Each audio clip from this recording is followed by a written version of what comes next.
Greetings, people of Earth. Welcome back. My name is Jax, and today we are talking about the hardest part of dating in 2024.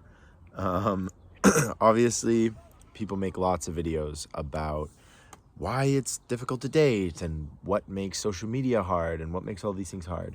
But I think if you are particularly if you're a young person, but this applies to literally everybody. So if you're 65, if you're 55, if you're 85, I think you're dealing with a lot of the same issues. I think the main issue with dating in 2024 is movement. And I'm going to explain over the course of this video, but movement basically means the proximity in which people move between each other. So currently I'm vacationing in France, and I'm so happy to be here. I love it. I can work on my health. I can, de-stress a little bit. I'm still working while I'm here because I work from anywhere in the world. But it's a beautiful part of the world. I'm enjoying the food and the culture and everything like that. I've been doing some tanning, which has been great. But being here disrupts the whole process of dating because sure, I can go out and date here and meet people and go for drinks or, meet interesting people. But is there long-term viability in sort of creating a relationship with somebody while I'm here? Debatable. I mean, I could potentially move my life here.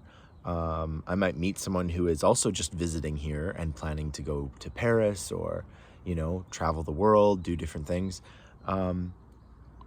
And so in terms of movement, it's hard to sort of wrap my head around dating someone here or, going on a date with somebody here. And also having traveled for, quite a large part of my life and being able to sort of make it work with my schedule and finances and everything like that, it is difficult to have a relationship when I go home because, I've been gone I will have been gone for over a month. And, it's hard to establish roots in a place when you're always moving. And I think this is a big problem that many of us face in this day and age, especially if you're still in school or you're figuring out your career, you're figuring out if you want a family, what part of the world you want to call home. Are you going to call, your small hometown home for the next 60 years? I think that's unlikely. I think a lot of us end up traveling, moving different cities, different places for work, for what we want to do. I can speak from experience that a lot of my friends have now left, the small community we grew up in, and they're all over the place. They're all over Canada. They're all over the world. And it makes establishing roots very difficult. And so that's one part of this whole movement thing, this whole idea that how do you settle down? And, it's a good metaphor because settling down implies staying in one place. My parents lived in the same place and got together and had my brother and I. And the idea of settling down was a lot more easy when you actually physically settled down with one another. You lived together. You did these things as a unit, as a couple.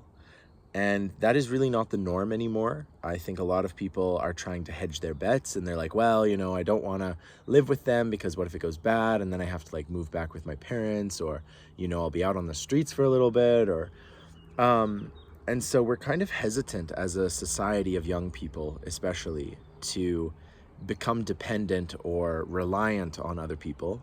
Hence the whole moving around, changing places, changing schools, changing your career path. And that makes things very difficult. The other element, the part two of why I think dating in this day and age is so difficult, is so incredibly challenging, and it has to do with movement as well, but it's more of the movement of ideas and choices and options. And that's social media. And I've talked about this before, and the difficulties of social media and how it impacts dating and getting to know somebody.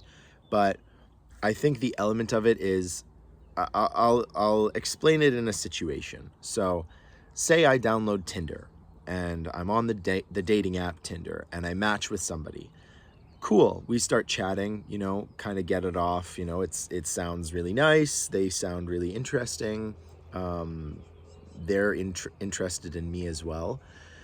And so we decide to switch over to Instagram or Snapchat or texting or whatever. And at this point, we still haven't met or anything, but then you see them on Instagram or you see what they post on Snapchat, or, you kind of get a feel for who they are, who they follow, their beliefs, their ideas, where their life is going, that kind of thing.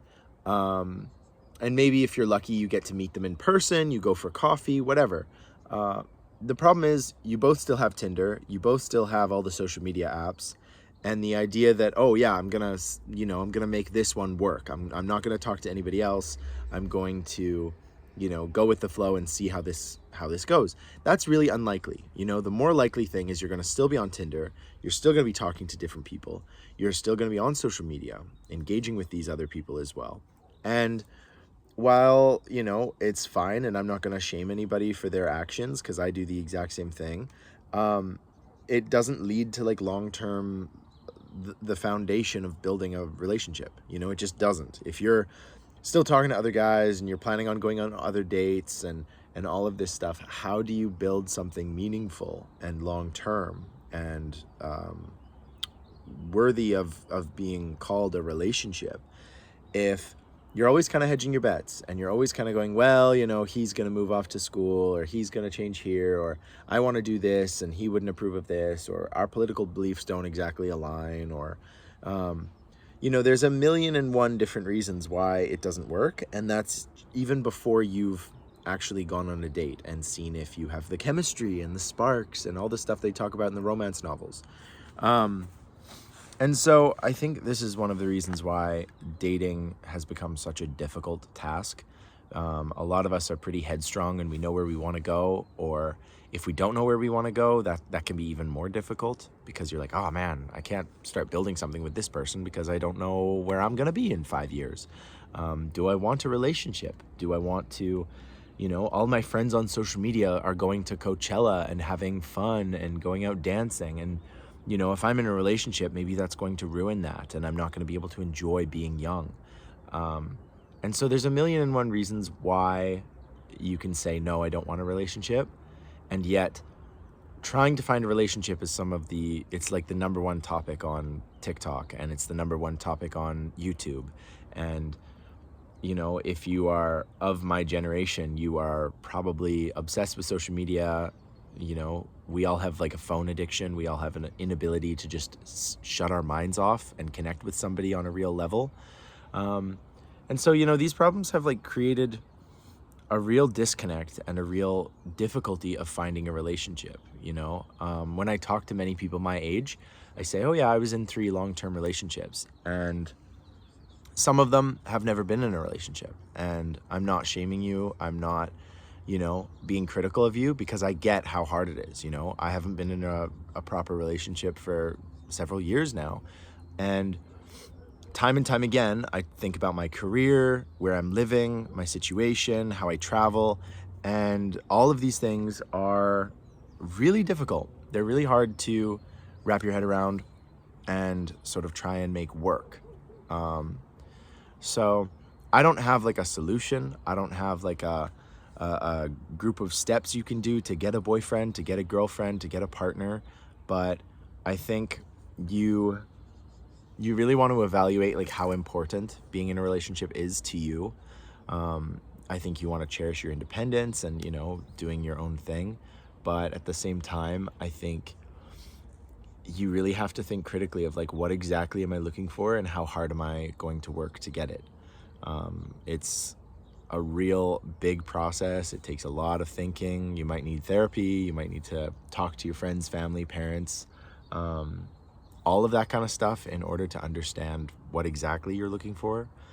But I think the best solution I have to this whole idea of movement and how there's so much change and it's impossible to literally and figuratively settle down with somebody, you really have to think about it and actively go into situations that you want to make work, and be honest with the person. So I don't know. It's a bit of a ramble today. I'm sorry. I've just been sort of thinking about this a little bit. I'm somebody who's not very, obsessed or fixated on the idea of getting into a relationship. I'm pretty happy with the way my life is going. But, I do think about what the next 30 years of my life will look like and what exactly I'm looking for. And, do I want a family? Do I want a partner? What are the priorities in my existence? And yeah, so I don't know. It's a problem. We all have it. Leave your thoughtful comments and critiques in the description in the comment section. Thank you for listening. Again, I'm sorry. This was meant to be like, I don't know.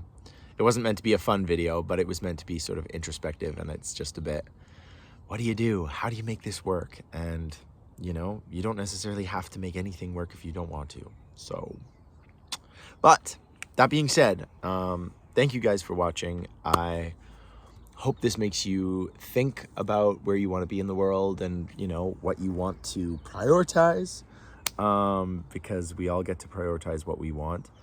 And as always, guys, I will talk to you in the next video tomorrow.